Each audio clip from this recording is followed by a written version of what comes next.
ꯍꯧꯖꯤꯛ ꯐꯥꯎꯕꯗ ꯂꯩꯔꯤꯕ ꯄꯦꯂꯦꯁꯇꯥꯏꯟ ꯑꯃꯁꯨꯡ ꯏꯖꯔꯦꯜꯒꯤ ꯂꯥꯟꯒꯤ ꯐꯤꯚꯝ ꯁꯥꯎꯠ ꯑꯐ꯭ꯔꯤꯀꯥꯅ ꯄꯨꯈꯠꯂꯛꯄ ꯀꯦꯁ ꯏꯟꯇꯔꯅꯦꯁꯅꯦꯜ ꯀꯣꯔꯠ ꯑꯣꯐ ꯖꯁꯇꯤꯁꯇ ꯄꯨꯈꯠꯂꯛꯄ ꯑꯁꯤ ꯕꯔꯗꯤꯛ ꯇꯥꯈ꯭ꯔꯕ ꯃꯇꯨꯡꯗ ꯑꯣꯏꯔꯛꯂꯤꯕ ꯐꯤꯚꯝ ICJ ꯀꯣꯔꯠꯅ ꯍꯧꯖꯤꯛ ꯏꯖꯔꯦꯜꯗ ꯍꯥꯏꯔꯛꯂꯤꯕ ꯑꯁꯤ ꯑꯍꯥꯟꯕꯗ ꯃꯈꯣꯏꯒꯤ ꯊꯣꯛꯂꯤꯕ ꯂꯥꯟ ꯑꯁꯤꯗ प्रजा ꯃꯌꯥꯝꯁꯤꯡ ꯑꯣꯠꯄ ꯅꯩꯕ ꯑꯁꯤ ꯃꯁꯤ ꯂꯦꯞꯄ ꯑꯗꯨꯒ ꯑꯅꯤꯁꯨꯕꯗꯤ ꯍ꯭ꯌꯨꯃꯦꯅꯤꯇꯦꯔꯤꯌꯟ ꯑꯦꯗ ꯑꯇꯣꯞꯄ ꯂꯩꯕꯥꯛꯁꯤꯡ ꯂꯝꯁꯤꯡꯗꯒꯤ ꯃꯈꯣꯏꯒꯤ ꯆꯥꯅ ꯊꯛꯅꯕ प्रजा ꯃꯌꯥꯝꯒꯤ ꯄꯨꯔꯛꯂꯤꯕꯁꯤꯡ ꯑꯁꯤ ꯃꯁꯤꯗ ꯑꯊꯤꯡꯕ ꯊꯝꯗꯕ ꯑꯃꯁꯨꯡ ꯃꯁꯤ ꯑꯐꯕ ꯂꯝꯕꯤꯗ ꯑꯐꯕ ꯃꯥꯏꯀꯩꯔꯣꯝꯗꯒꯤ ꯄꯨꯁꯜꯂꯛꯄ ꯍꯥꯏꯕ ꯑꯁꯤ ꯃꯁꯤ ꯄꯤꯔꯛꯂꯤ ꯑꯗꯨꯒ ꯃꯁꯤꯗ प्रजा ꯃꯌꯥꯝꯒꯤ ꯑꯄꯥꯝꯕ ꯄꯦꯂꯦꯁꯇꯤꯟꯒꯤ ꯑꯃꯁꯨꯡ ꯁꯥꯎꯠ ꯑꯐ꯭रिꯀꯥꯒꯤ ꯑꯄꯥꯝꯕꯗꯨ ꯀꯝꯄ꯭ꯂꯤꯠꯂꯤ ꯑꯣꯏꯅꯃꯛ ꯐꯪꯕꯗꯤ ꯑꯣꯏꯗꯦ ꯁꯔꯨꯛ ꯈꯔꯃꯛ ꯁꯛꯁꯦꯁ ꯑꯣꯏꯕ ꯇꯥꯔꯒꯁꯨ ꯄꯦꯂꯦꯁꯇꯤꯟ ꯑꯃꯁꯨꯡ ꯁꯥꯎꯠ ꯑꯐ꯭रिꯀꯥ ꯑꯗꯨꯒ ꯑꯇꯣꯞꯄ ꯂꯩꯔꯤꯕ ꯂꯩꯕꯥꯛꯁꯤꯡꯁꯤꯅ ꯄꯥꯝꯂꯤꯕ ꯑꯁꯦ ꯃꯁꯤꯗꯤ ꯀꯝꯄ꯭ꯂꯤꯠꯂꯤ ꯁꯤꯖꯐꯤꯌꯥꯔ ꯊꯝꯕ ꯃꯇꯝ ꯆꯨꯞꯄꯒꯤ ꯑꯣꯏꯅ ꯄꯔꯃꯤꯅꯦꯟ ꯑꯣꯏꯕ ꯁꯤꯖꯐꯤꯌꯥꯔ ꯑꯃ ꯊꯝꯕ ꯑꯗꯨꯒ ꯍꯣꯁꯇꯦꯖ ꯑꯦꯛꯁꯆꯦꯟꯖ ꯇꯧꯅꯕ ꯍꯥꯏꯗꯤ ꯐꯥꯖꯤꯜꯂꯒ ꯂꯩꯈꯤꯕ ꯂꯥꯟꯃꯤꯁꯤꯡ ꯑꯁꯦ ꯑꯣꯟꯊꯣꯛꯅꯕ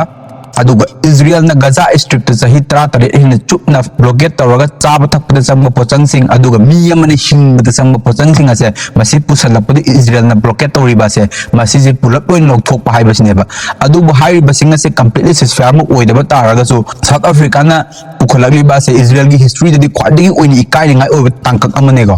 ꯍꯥꯏꯗꯤ ꯏꯖꯔꯦꯜꯅ ꯑꯣꯀꯨꯄꯥꯏ ꯇꯧꯔꯛꯏꯁꯦ ꯆꯍꯤ 75 ꯆꯍꯤ 40 ꯁꯨꯔꯛꯂꯕꯅꯤ ꯃꯁꯤꯗ ꯑꯇꯣꯞꯄ ꯂꯩꯕꯥꯛꯁꯤꯡꯗꯒꯤ ꯑꯃꯐꯥꯎ ꯀꯦꯁ ꯊꯥꯡꯒꯠꯂꯛꯄ ꯑꯗꯨꯕꯨ ꯁꯥꯎꯠ ꯑꯐ꯭रिꯀꯥꯅ ꯊꯥꯡꯒꯠꯂꯛꯂꯤꯕ ꯑꯁꯦ ꯃꯁꯤꯁꯤ ꯄꯦꯂꯦꯁꯇꯤꯟ ꯑꯃꯁꯨꯡ ꯄꯦꯂꯦꯁꯇꯤꯟꯒꯤ ꯁꯄꯣꯔꯇꯔ ꯀꯥꯡꯕꯨꯁꯤꯡꯒꯤꯗꯃꯛꯇꯗꯤ ꯈ꯭ꯋꯥꯏꯗꯒꯤ ꯑꯣꯏꯅ ꯃꯥꯏ ꯄꯥꯛꯄ ꯑꯃ ꯑꯣꯏꯔꯤ ꯚꯤꯗꯤꯑꯣ ꯑꯅꯧꯕ ꯑꯃ ꯉꯔꯥꯡ ꯍꯃꯥꯁꯀꯤ ꯃꯥꯏꯀꯩꯗꯒꯤ ꯊꯥꯒꯠꯂꯛꯂꯤ ꯍꯃꯥꯁꯅ ꯐꯥꯖꯤꯟꯗꯨꯅ ꯂꯩꯔꯕ ꯄꯦꯂꯦꯁꯇꯤꯟꯒꯤ ꯍꯃꯥꯁꯅ ꯐꯥꯖꯤꯟꯗꯨꯅ ꯊꯝꯂꯤꯕ ꯏꯖꯔꯦꯜꯒꯤ ꯀꯦꯞꯇꯤꯞꯇꯒꯤ ꯃꯈꯣꯏꯒꯤ ꯃꯤꯑꯣꯏ 5ꯅ ꯁꯥꯕ ꯚꯤꯗꯤꯑꯣ ꯑꯃ ꯊꯥꯒꯠꯂꯛꯏ ꯃꯤꯑꯣꯏ 5 ꯑꯁꯤꯒꯤ ꯃꯅꯨꯡꯗ ꯃꯁꯥꯅ ꯃꯤꯑꯣꯏ 2 ꯑꯃꯗꯤ IDFꯀꯤ ꯂꯥꯟꯃꯤꯅꯤ ꯏꯖꯔꯦꯜ ꯗꯤꯐꯦꯟꯁ ꯐꯣꯔꯁꯀꯤ ꯂꯥꯟꯃꯤꯅꯤ ꯍꯥꯏꯔꯤ ꯑꯗꯨꯒ ꯃꯤꯑꯣꯏ 3 ꯑꯃꯅ प्रजाꯅꯤ ꯍꯥꯏꯔꯤꯀꯣ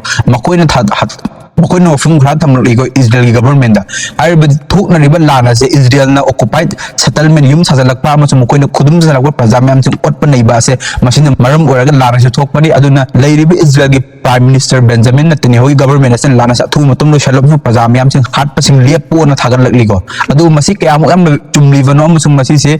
हमास कांगबुना प्रेशर तौरगा थोलकपा स्टेटमेंट हाइबदु कम ऑफम त फुंदोकपा लेट्री इजराइल के मैकेदु फुंगोरक्ट्री अदुगा हमास की ओबा मैकेदगी क्लेरिफिकेशन पिरक्ट्री को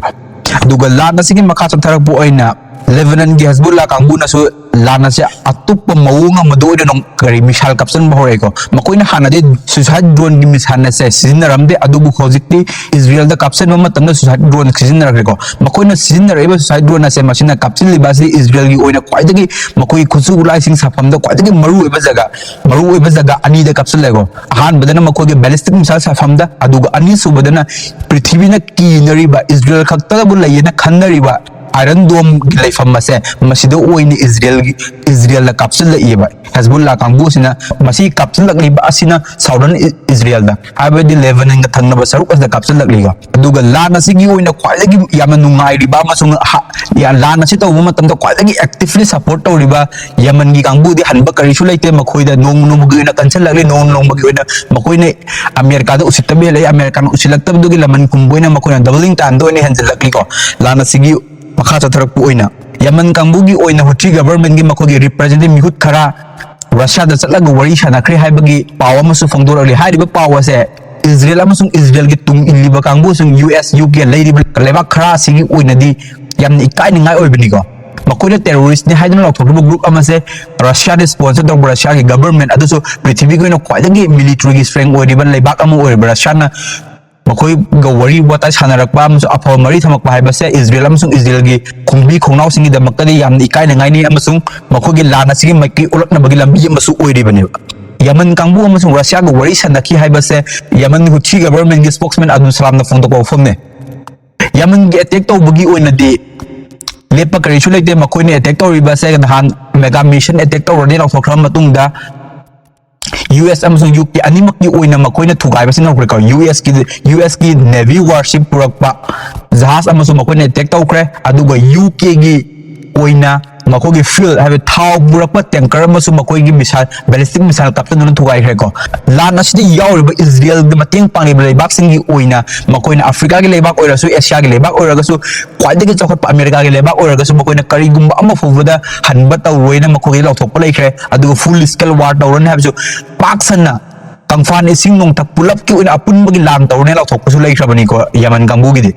Iraqi Katib Hezbollah amasung makhoi leiriba militia army singa se masidagi oina su lan toba leptri Iraqi militia lan misina lan toropagi makha chatharakpu oina makhoi prime minister leiriba adune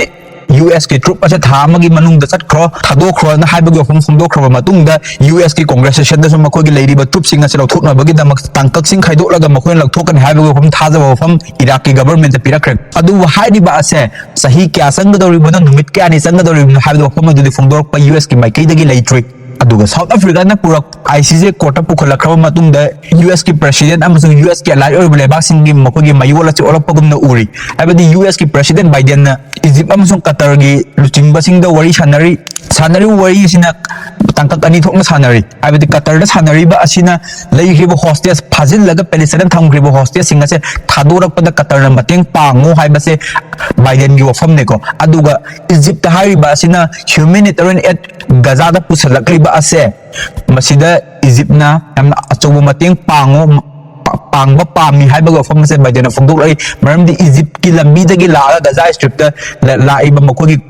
साना थना problem सिंग से truck सिंग से road पुशन बनेबा मसिना मरम मोरगा Egypt ना मतेंग पांगद्रगदि पोसे बुसलपम से लाना से लोचिन से मतेंग ओइरोय हाइबा से बाइडेन वफम ने फंदोरगली था अहुम मरी चुपना इजराइल मी हाथ पतुब दरकपा सिदे US की करिगो फम फंदोक लैखिबा नत्रिगो हानागी होइना लाना से हौरकपदगी हौना वफम अमु फंदोक तब अरब लेबाक अमसु ओरिबा पैलेस्टाइन थंगनरबा यूनाइटेड अरब इमिरेट के सु मखोगी वफम फंदोक बरकरे यूनाइटेड अरब इमिरेट की मखोगी लुचिंगबसिंगसु इजराइल तोरिबा लाना से लोइशल्लो लाना से लोइशंदबा तारगदी मखोगी हाइना क्रिबो वफम सिंग हाइ अब्राहम एकॉर्ड यावख्रिबसिंग से मखोइन इजराइल थुगारपन मरम ओरगा UAE गा इजराइल का लेनेरियो मरी से मतम कयाम कुइना फगदौरिबनो और फरोदौरिबनो हाइबसे खंबा तंबंगमदे अदुना लाना से लोइशलोना UAE दगी सो अकन वफम थमलखरि मसिदैना पनिंगलिबस अब्राहम एकॉर्ड से कन अब्राहम एकॉर्ड हाइबसे पैलेस्टाइन बु ओट पन लैबदा मतेंग पांगबा एकॉर्ड सिंदुगी अरोइबा फेस निको हाइबदि मसिगी फेसेस लाइक अनौबगी ओइबना रिजोल्यूशन लाक्तरिबा अनौबा एकॉर्ड एग्रीमेंट लाक्तरिबा मसिगी हाइबा अब्राहम एकॉर्ड असे अब्राहम एकॉर्ड असिदा पैलेस्टाइन को बे स्टेट असे इजराइल की माइकैदगी पुथोरपदा मेप यावदेबा हाइदि